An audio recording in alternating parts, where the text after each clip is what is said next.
Hello everyone, I Pragya Pandey welcome you all to the YouTube channel of Rouse Academy for Competitive Exams, and this is our special series on daily news review. In our previous video I have asked few questions, so let's see their solution first.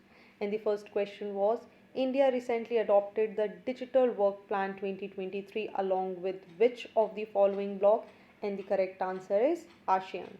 Next question was, Saur revolution which was seen in the news is associated which of the following country? And correct answer is Afghanistan.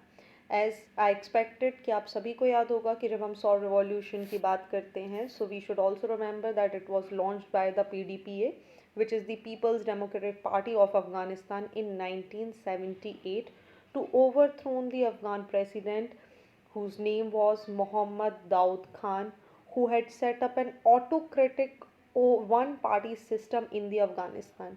So this socialist revolution is also known as the April Revolution. आप याद रखेंगे, आपके prelims के लिए बहुत अच्छा fact यहाँ से बन सकता है. So basically, since it was conducted in April 1978, hence it is also known as the April Revolution, and the Saur Revolution led to the creation of the socialist Afghan government that was very much closely aligned to the USSR. Okay. So without wasting any time, let's see what is in the news.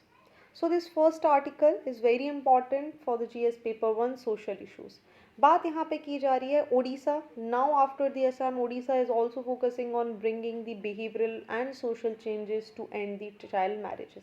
देखिए, आज़ादी के इतने सालों बाद भी अगर हम बात करें, एक तरफ वी आर टॉकिंग अबाउट कि we are progressing, another side we should also look in to this fact कि हमारे यहाँ पर जो चाइल्ड मैरिज है after so many strictness and regulation still it is being conducted. Recently आपको याद होगा हमने आसाम का एक बहुत अच्छा आर्टिकल जो लगातार न्यूज़ में था उसे डिस्कस किया था, जहाँ पे आसाम में मास लेवल पर लोगों को अरेस्ट किया गया था फॉर चाइल्ड मैरिज, और जिसकी वजह से बहुत सारे क्रिटिसिज्म भी यहाँ पर देखने के लिए मिले थे. In a similar manner, Odisha has also taken a long-term view to bring about social and behavioral changes. So let's understand this entire article here. So basically देखिए प्रॉब्लम कहाँ से देखना शुरू हुआ. जब हम बात करें तो ओडिशा ने ओवरऑल डिक्लाइन देखा in the prevalence of the child marriage from 21.3%, जो कि हमारा नेशनल फैम हेल्थ सर्वे अभी जो फोर्थ कंडक्ट हुआ था, टू 20.5%. ठीक है. सो NFHS4 की रिपोर्ट के हिसाब से जाएं तो it was 21.3% and now it has been reduce to 20.5%. However अगर हम उड़ीसा की बात करें तो इसकी एक डिस्ट्रिक्ट है जिसका नाम है नबार रंगपुर. यहाँ पर एक बहुत अर्जेंट चैलेंज देखने के लिए मिला.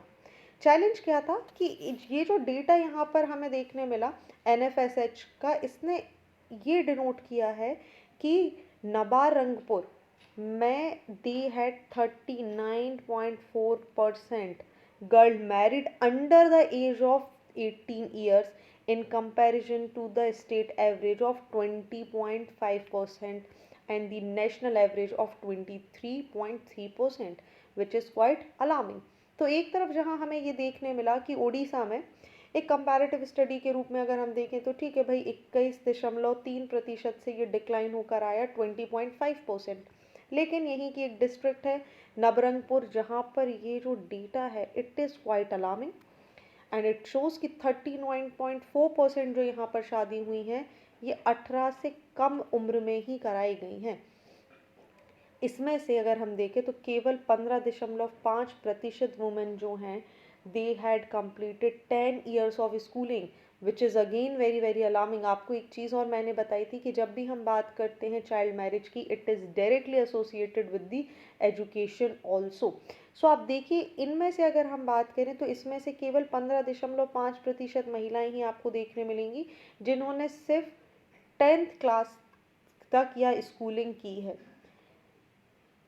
So this entire situation was quite alarming and resulted into Orissa government ने यहाँ पर सोशल और बिहेवियरल चेंज लाने के लिए कोशिश करना शुरू कर दी. यहाँ पर जो इनके चीफ मिनिस्टर हैं अगर हम बात करें नवीन पटनायक, तो उन्होंने बहुत क्लियरली डिक्लेयर कर दिया कि जितने भी गांव हैं उन्हें हमें चाइल्ड मैरिज फ्री यहाँ पर बनाया है. साथ ही यहाँ पर ये भी बात कर दिया गया जितने भी जो पर्टिकुलरली वनरेबल ट्राइबल ग्रुप है, जहाँ पर आप देखेंगे कि शादियाँ आपको 18 से बिलो एज में देखने के लिए मिल जाती हैं। अगर ये 18 या उससे ज़्यादा की उम्र में यहाँ पर शादी करेंगे तो इन्हें मॉनेटरी इंसेंटिव भी दिया जाएगा। और आपको मैंने पहले ही बता दिया है, ये मॉनेटरी इंसेंटिव जहाँ पे इन्वॉल्व होते हैं इसे हम कैरेट एंड स्टिक पॉलिसी बोलते हैं, कि ओके अगर हमें किसी चीज़ को एलिमिनेट करना है then we are providing you some sort of monetary benefit as well, लेकिन if you will not follow the terms and condition and the guidance we will also give you the stick। ठीक है, सो आप ये चीज़ याद रखेंगे। दूसरी चीज़ यहाँ पर बात की जा रही है अद्विका, जहाँ पर मेंशन किया गया है कि हर गर्ल यूनिक है। ठीक है, और जितनी भी अद्विका करके एक प्लेटफॉर्म भी यहाँ पर लॉन्च किया गया, जिसका मतलब यहाँ पर क्या है, जितनी भी सरकार की योजनाएं हैं, उड़ीसा गवर्नमेंट की स्कीम्स हैं जो गर्ल्स ओरिएंटेड हैं, गर्ल्स के लिए हैं, 10 से 19 साल तक के बच्चों के लिए, उन सबको एक ही प्लेटफॉर्म पर यहाँ पर रखा जा रहा है so that people can access these schemes very easily. Next अगर हम बात करें, जितनी भी डिस्ट्रिक्ट है वहाँ पर ट्रैक किया जाएगा, अगर कोई बच्ची है और वो लगातार स्कूल से मिसिंग है तो they will also track that. Numbers जो बच्चों के रजिस्टर्ड हैं उनमें बच्चियां कितनी हैं, उनका रिप्रेजेंटेटिव कितना है, वो समय समय पर चेक किया जाएगा, उनकी काउंसलिंग की जाएगी सो दैट अगर इस तरीके का कोई भी इंसिडेंस इन नियर फ्यूचर अकर होने के चांसेस भी हों तो उसे पहले ही प्रोहिबिट कर लिया जाए। नेक्स्ट यहाँ पर जितने भी पुलिस स्टेशन हैं इन्हें चाइल्ड फ्रेंडली बनाया गया है सो दैट जितनी भी गर्ल्स हैं they would feel empowered to approach the police. है ना, कई बार ऐसा होता है कि महिलाएं जाना तो चाहती हैं कि वो कंप्लेंट करें, but since environment is not in their favour तो ये कंप्लेंट यहाँ पर नहीं करती।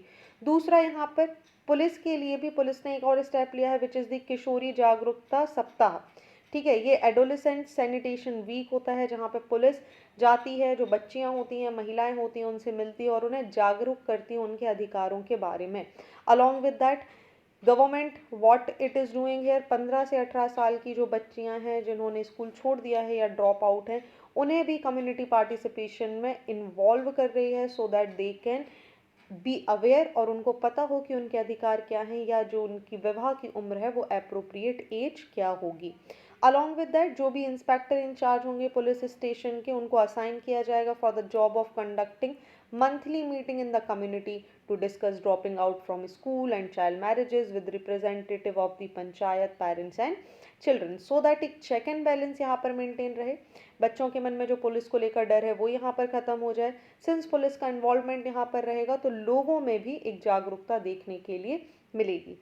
साथ ही यहाँ पर कम्युनिकेशन को सबसे बड़ा की बताया गया है, एजुकेशन को सबसे बड़ा लॉस यहाँ पर बताया गया है। So what Orissa government is doing, ये बात कर रहे हैं एजुकेशन की, कम्युनिकेशन की। We should be very much focused on education first.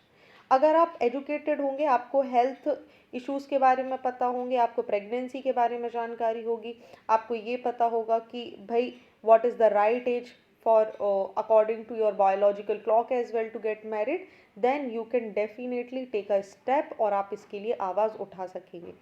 साथ ही कम्युनिकेशन यहाँ पर एक दूसरी की इन्वॉल्व की जा रही है जहाँ पे लोगों को जागरूक किया जाएगा, उनसे 1-to-1 कॉन्टैक्ट किए जाएंगे, वार्तालाप की जाएगी टू आइडेंटिफाई की प्रॉब्लम कहाँ पर है।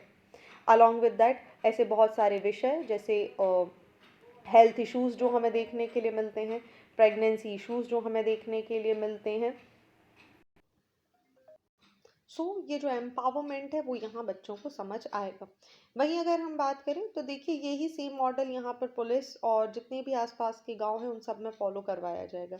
कम्युनिटी इंगेजमेंट की बात करें तो बहुत सारी कम्युनिटी ने आकर ये डिक्लेयर किया है, जैसे अगर हम देखें तो नबारंगपुर की जो झारिया साहू कम्युनिटी है, जिसे तेली समाज भी बोला जाता है, they come up with the declaration कि भाई हम क्या नहीं करेंगे, किसी भी बच्चे की शादी यहाँ पर लड़की के केस में 18 साल और लड़के के केस में 21 के पहले यहाँ पर नहीं करेंगे।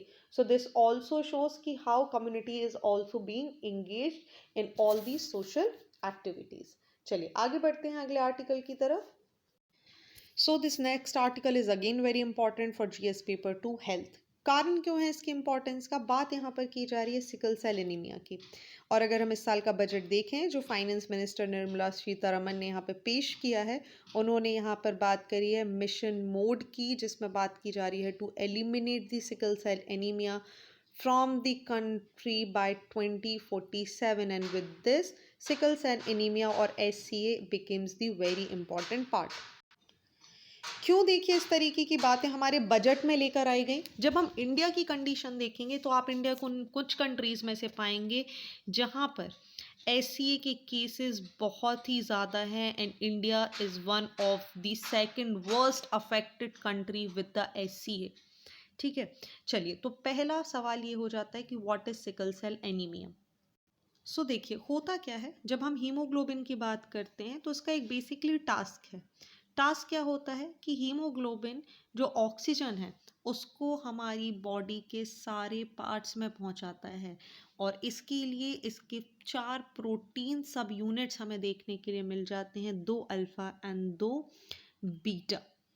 होता क्या है, कुछ लोगों में म्यूटेशन के टाइम पर ये जो जीन्स हैं यहाँ पर कुछ डिस्टरबेंस हमें देखने के लिए मिलता है, जिसकी वजह से जो बीटा सब यूनिट्स होती हैं इनका जो शेप है ये हमें अलग सा देखने के लिए मिल जाता है। रिजल्टेड इनटू जो ब्लड सेल हैं वो यहाँ पे डिस्ट्रॉट हो जाते हैं और एक सिकल के जैसे दिखाई देते हैं। कैसे समझिए, एक जो नॉर्मल ब्लड सेल है उसका जो शेप है वो कुछ यूं होता है, इस तरीके से राउंड।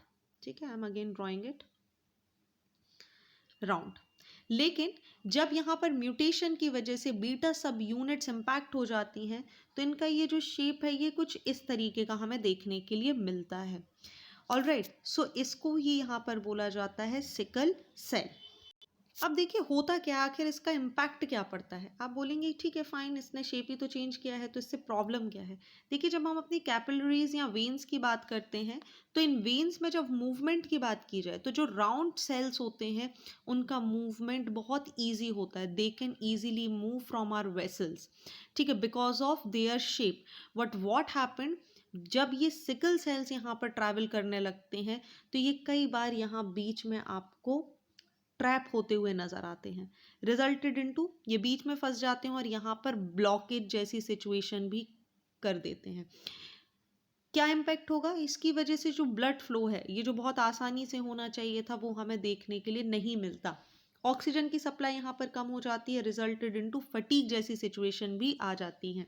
अब क्योंकि ये सिकल सेल एनीमिया अपना यहाँ पे साइज चेंज कर लेते हैं, यहाँ पर आपको एक इनका अलग शेप देखने मिल जाता है। ये बहुत ही जल्दी एक शॉर्टर पीरियड टाइम के लिए यहाँ पर ट्रैवल कर पाते हैं, resulted into they die very sooner. Consequences क्या हो जाते हैं, जो ह्यूमन बॉडी है इसके अंदर एनीमिया होने लगता है। एनीमिया यानी रक्त की कमी। ऑलराइट, तो जब सिकल सेल की वजह से किसी ह्यूमन बॉडी में आपको रेड ब्लड सेल्स या हीमोग्लोबिन की कमी देखने के लिए मिलती है, in that case we say it the sickle cell anaemia. होता क्या है इसकी वजह से, देखिए anaemia, pain, fatigue, acute chest syndrome, stroke जैसी बहुत सारी कंडीशन हमें देखने के लिए मिल जाती हैं। और अगर ये इनिशियल ईयर में डिटेक्ट हो जाता है so it can be treated, but later on it is very hard to fight with this situation. So the question arises, क्या SCA किसी पर्टिकुलर ग्रुप को इफेक्ट करता है। तो देखिए एक रिसर्च यहाँ पर कंडक्ट की गई थी बाय द वेरियस साइंटिस्ट, जिन्होंने ये आइडेंटिफाई किया कि अगर हम बात करें तो बेसिकली आपको ये जो डिसऑर्डर है ये सबसे ज़्यादा ट्राइबल पॉपुलेशन में दिखाई देगा comparative to the non tribal population. यहाँ पर इन्होंने एक और चीज़ बताई कि ऐसी सबसे ज़्यादा हमें ऐसी कम्युनिटीज़ में देखने के लिए मिलता है जहाँ पर मलेरिया एंडेमिक हो जाता है। ठीक है, कारण अगर आप देखें, so around the middle 1940s doctor found that those with sickle cell red blood cells were more likely to survive malaria, which means कि एक तरीके से जिनको सिकल सेल एनीमिया हमें यहाँ पर देखने के लिए मिल रहा है वो बाय डिफ़ॉल्ट अपने आप में एक इम्यूनिटी डेवलप कर लेते हैं, एक रेजिस्टेंस डेवलप कर लेते हैं even to the lethal and the worst form of malaria itself. Alright, साथ ही यहाँ पर यह भी बताया जा रहा है कि सिकल सेल को अगर हम देखें तो ये ऐसी कम्युनिटीज़ में भी ज़्यादा प्रिवेल करता है, ऐसे स्टेट्स, ऐसी यूटीज़ में भी आपको ये ज़्यादा देखने के लिए मिलेगा। पहली बात तो जहाँ पे मलेरिया एपिडेमिक फॉर्म में आपको देखने के लिए मिल रहा है।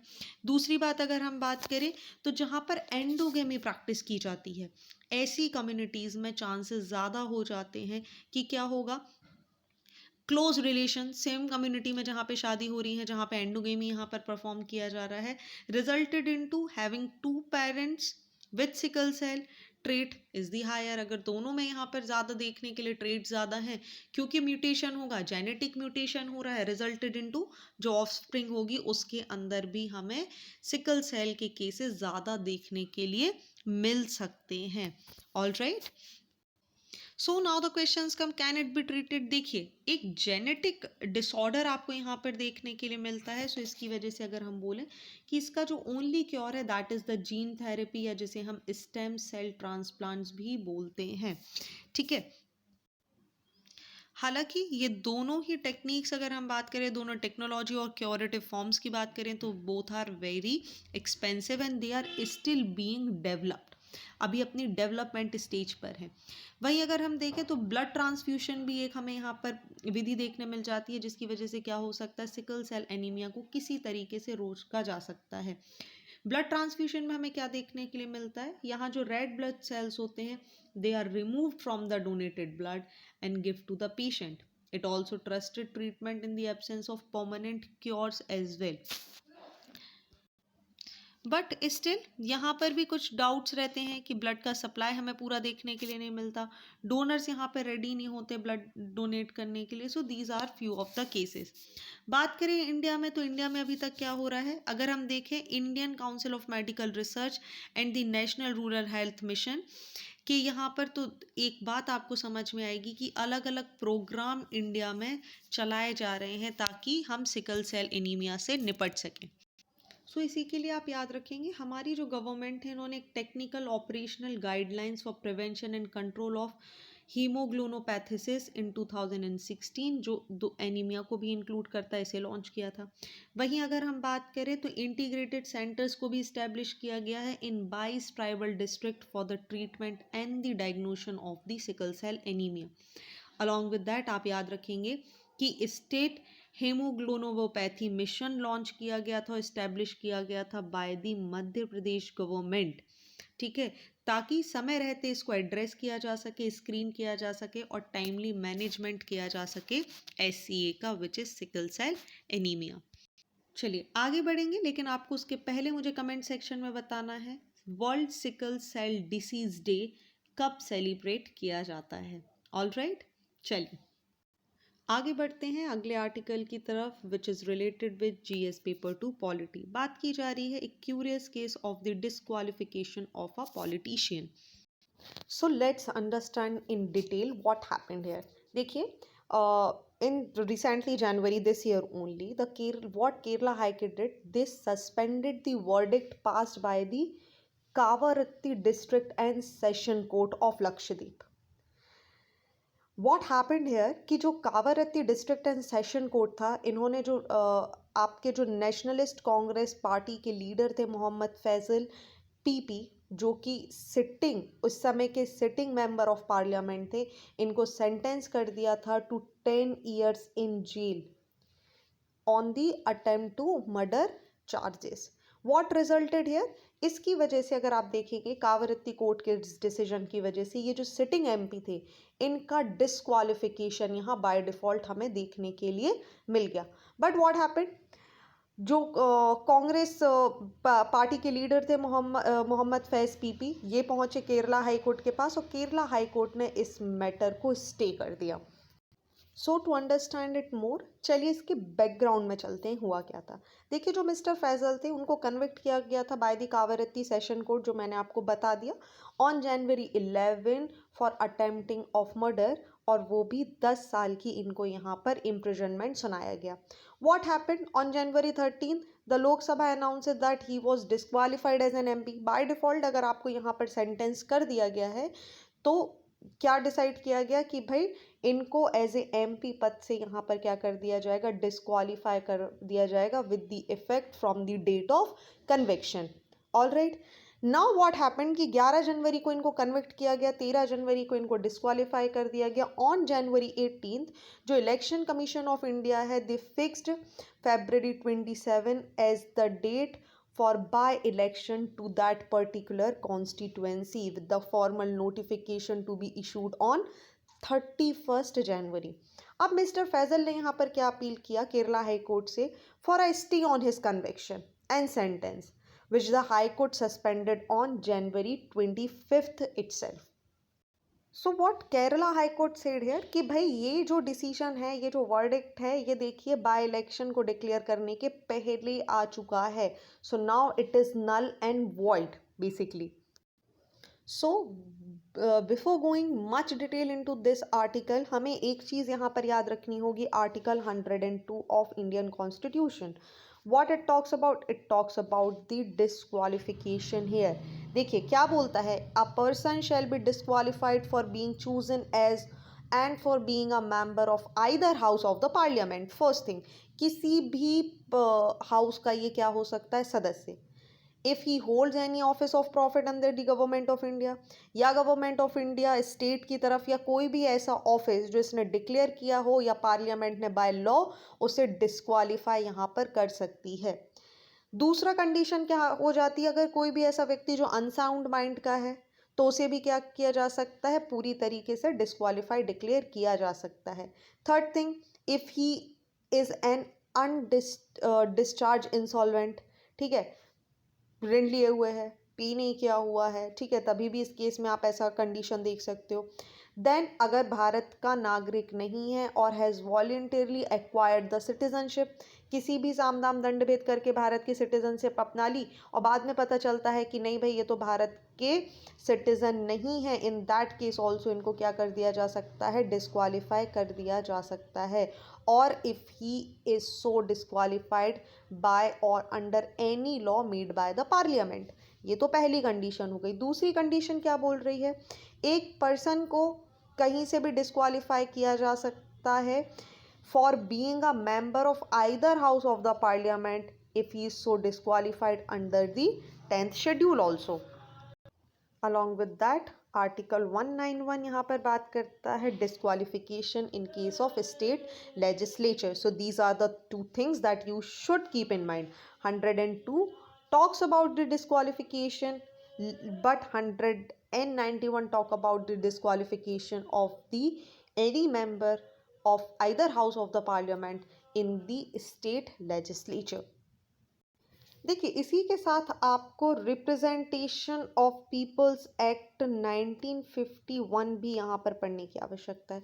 ये क्या बोलता है, ये प्रोवाइड करता है कि कोई भी व्यक्ति को डिस्क्वालीफाइड किया जा सकता है अगर वो कन्विक्ट होते हैं और सेंटेंस हो जाते हैं for the imprisonment of 2 years और मोर देन 2 ईयर्स. तो ऐसे केस में क्या होगा, ऐसे व्यक्ति को डिस्क्वालीफाई किया जा सकेगा. सो अगेन हमें यहाँ पर पता है इनको कितने टाइम के लिए डिस्क्वालीफाई किया गया था, इनको सज़ा दी गई थी 10 साल की. सो ऐसे व्यक्ति जो डिस्क्वालीफाई हुए हैं for the period of imprisonment and further 6 years also इनको डिस्क्वालीफाई रखा जा सकता है. हालांकि there is an exception for sitting members.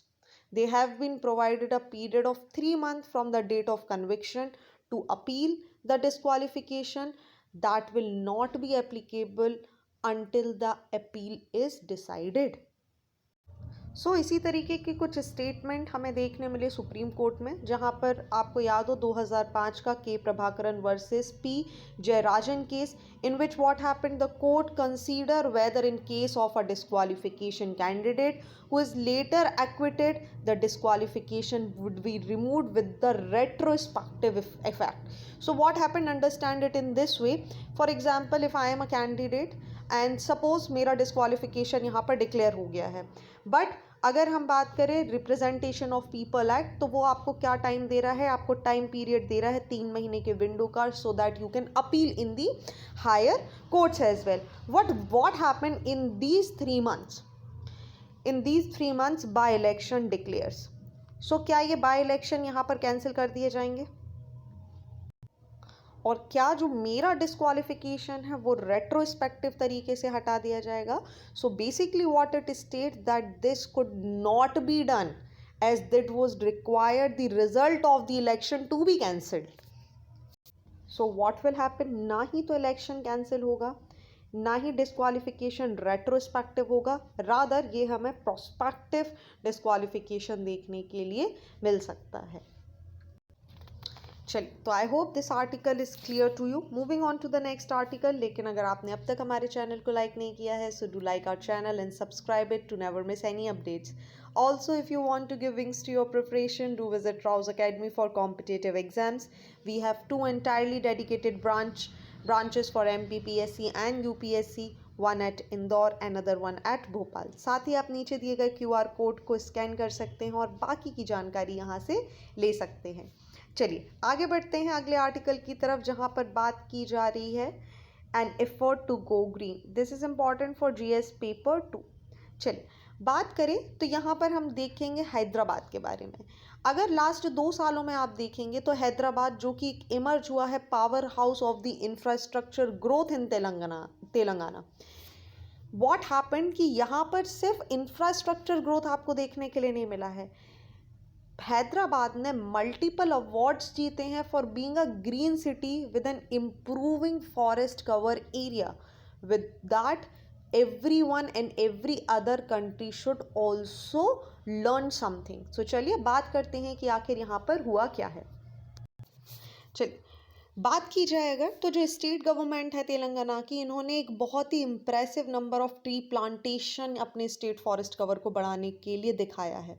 अगर हम बात करें तो एक अफॉरेस्टेशन प्रोग्राम यहाँ पर चलाया गया जिसका नाम है तेलंगाना कू हरिता हराम, which means the green garland of Telangana. एक ये ग्रीन इनिशिएटिव था जो तेलंगाना गवर्नमेंट ने यहाँ पर चलाया with the funding of ₹10,417 crore over 9 years. Result क्या हुआ, इसकी वजह से एक बहुत बड़ा लैंड फॉरेस्ट जो कि प्रॉपर बंजर यहाँ पर पड़ा हुआ था वो पूरा का पूरा कवर हो गया एक फॉरेस्ट से. सो देखिए अगर हम यहाँ पर बात करें तो बहुत सारी इनिशिएटिव स्टेट गवर्नमेंट ले रही है फॉर द फॉरेस्टेशन, और जिसका रिजल्ट है कि एक आर्बोर डे फाउंडेशन की तरफ से इनको tree city of the world का अवार्ड भी मिला है. सो हैदराबाद का अपने आप में एक बहुत बड़ा रिकॉर्ड है. अगर हम बात करें तो यहाँ पर इसी सेम सिटी में आप देखेंगे तो लोगों ने भी इनिशिएटिव लिए हैं, ग्रीन इनिशिएटिव. पीपल पार्टिसिपेशन आपको यहाँ पर दिखाई देंगे. हैदराबाद में ई प्रिक्स इलस्ट्रेशंस यहाँ पर किए गए. रिजल्टेड इनटू जितने भी सिटीजन्स हैं उन्होंने एक कैंपेन में पार्ट लिया टू सेव अप्रॉक्स 900, आप देखिए 900 बेनियन ट्रीज को सेव करने के लिए जो पूरा इनिशिएटिव लिया. लगभग ये 900 जो बेनियन ट्री थे they are about 100 years old each. तो आप देखिए 900 पेड़ जो कि लगभग 100 साल से भी ज़्यादा पुराने थे. Hyderabad people, Hyderabad citizens came forward and they protected these 900 banyan trees. आपको पता है बैनियन ट्रीज का इम्पोर्टेंस बहुत ज़्यादा है ऑक्सीजन और कार्बन डाइऑक्साइड के कॉन्सेंट्रेशन में. So again this is very very amazing. और इन्हीं सारी इनिशिएटिव का रिजल्ट है कि हमें देखने मिलेगा कि एक अवार्ड यहाँ पर दिया गया which is the tree city of the world. वहीं एक कंपटीशन हुआ इन्वॉल्व जिसमें बहुत सारी सिटीज़ जैसे Paris, Bogota, Montreal, Mexico, Hyderabad जैसी बहुत सारी सिटीज़ का नाम था. और इन सारी सिटीज़ को पीछे छोड़ते हुआ Hyderabad emerge as the winner and was name as the world green city. So abroad foundation and world green city ये आपके प्रीलिम्स पॉइंट से बहुत ही ज़्यादा महत्वपूर्ण हो जाते हैं.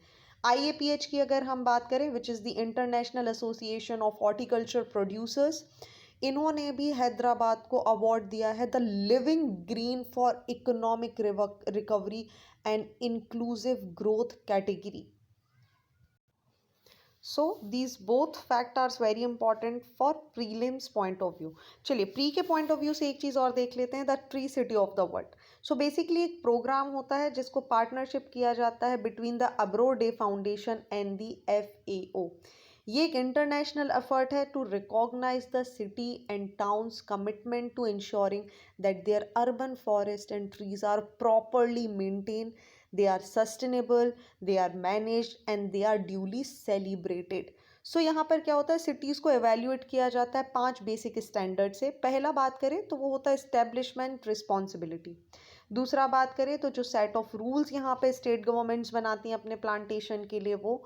तीसरा बात किया जाए तो तीसरा पैरामीटर होता है नो व्हाट यू हैव. आपको पता होना चाहिए कि आपके एनवायरनमेंट में क्या है और आप बेटर क्या कर सकते हो. Fourth point is allocation the resources. जैसे आपने देखा, अब मैंने आपको स्टार्टिंग में बताया था कि स्टेट गवर्नमेंट बहुत बड़ा अमाउंट यहाँ फॉरेस्टेशन के लिए दे रही है, एलोकेट कर रही है बड़े बड़े अमाउंट, रिसोर्सेज को रिजुविनेट करने का यहाँ पर काम कर रही है Hyderabad government. And the celebration of the achievement, जो ये चीज़ें जीत रहे हैं, जो काम कर रहे हैं, उसके लिए अलग अलग सेलिब्रेशंस भी कर रहे हैं। सो अगर एक यहाँ पर इसको समझने की कोशिश करें तो आप देखेंगे जितनी भी ये सिटीज़ हैं, आप चाहे हम इसकी बात कर लें 900 बैनियान ट्रीज को बचाने की बात कर लें, या हम ई प्रिक्स की यहाँ पर बात कर लें। So when it comes to Hyderabad and the forest conservation, so Hyderabad is doing very amazing, and because of all these things it stands as the world tree city. So these are the facts which are very very important. चलिए आगे बढ़ते हैं, and it's time for current oriented one liners. And first news is Nepal recently celebrated its democracy day on Falgun 7. Falgun 7 is the calendar of Nepal, and Nepal celebrates Democracy Day to commemorate the end of autocratic rule in the country. Next, India and Uzbekistan conducted the 4th edition of Dust Lick 2023, which is a military exercise in Pithoragarh, Uttarakhand. So आप याद रखेंगे, prelims में आपको ऐसे question देखने मिल जाएंगे। Dust lake conduct होता है इंडिया और उज्बेकिस्तान के बीच में। Next news is, as per a paper published in the New Zealand-based journal Zootaxa, a new beetle species has been discovered in India, which name Omargus khandesh is necrophagous, so it is also called the keratin beetle. देखिए ये सारी चीज़ें ना prelims में आपसे directly पूछी जा सकती हैं। Like Omargus khandesh, which was seen recently in the news, is associated with beetle species, flower species, or anything they could ask. Next, on the sideline of the G20 summit, the state of Manipur hosted the B20 conference. The theme of the conference was sustainable growth and development. It was in the line with the theme of the G20 summit, which is One Earth, One Family, and One Future initiative.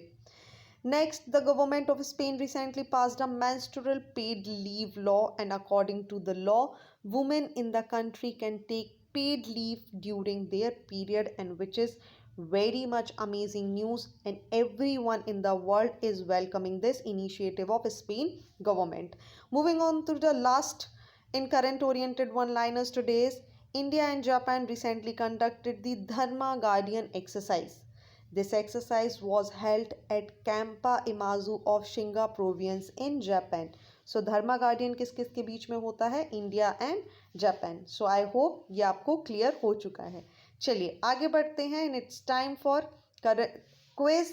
And first question is Article 93 of the Indian Constitution, which was seen in the news, is associated with the appointment of which of the following position? Next question is Section 133A of IT Act, which was again in the news, was used to undertake survey in which of the following offices? So you all know the drill. Correct answer आपको हमें comment section में बताना है, and stay tuned with us to know the right answer.